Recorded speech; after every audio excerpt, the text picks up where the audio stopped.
Hello friends, मैं अवितेज और आप देख रहे हो अवितेज फनवर्क्स&टेक। सो फ्रेंड्स, ये आपको जो सेट दिख रहा है ओपन, ये है लेनोवो का p41 मॉडल, p41 मॉडल। और इसकी ये बैटरी है जो आप देख सकते हैं जैक के थ्रू है।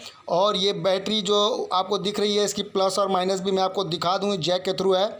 आप ये देख रहे हैं, प्लस आपका आपके बाएं तरफ है और माइनस आपका दाएं तरफ है। तो अगर आपको इसको लगाना है तो आपको ये जैक वाला लेना पड़ेगा। p41 मॉडल है इसका, लेनोवो वाइप। और इसका जो बैटरी का पावर है वो भी बता दूं, लगभग आपका ये 4000 mAh की बैटरी, मतलब कि 4000 की ये mAh की ये बैटरी है लगभग। और इसका जो रियल कॉस्ट है वो भी मैं आपको बता दूं, ये अगर मार्केट में ले जाते हैं कॉपी में तो आप 600 रुपये तक समथिंग में मिलेगा। लेकिन अगर यही आप सर्विस सेंटर में लेने जाएंगे तो ये आपको कम से कम 1400 से 1500 रुपये का मिलेगा। आपको 3 महीने की वारंटी भी मिल सकती है, कॉपी में भी 3 महीने की मिल सकती है और ओरिजिनल पे भी मिल सकती है।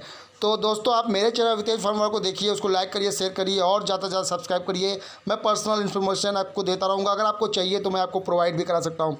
ये लेनोवो की है, हैवी बैटरी है, ये तो ओरिजिनल है, सेट से निकली हुई है। तो मैं आपको इसका डिज़ाइन दिखाया हूँ, इसका पीस दिखाया हूँ। तो धन्यवाद दोस्तों, मेरे चैनल को देखते रहिए, लाइक करिए, शेयर करिए, सब्सक्राइब करिए और पर्सनल इन्फॉर्मेशन मैं आपको देता रहूँगा। मैसेज के थ्रू पूछते रहिए। Thank you.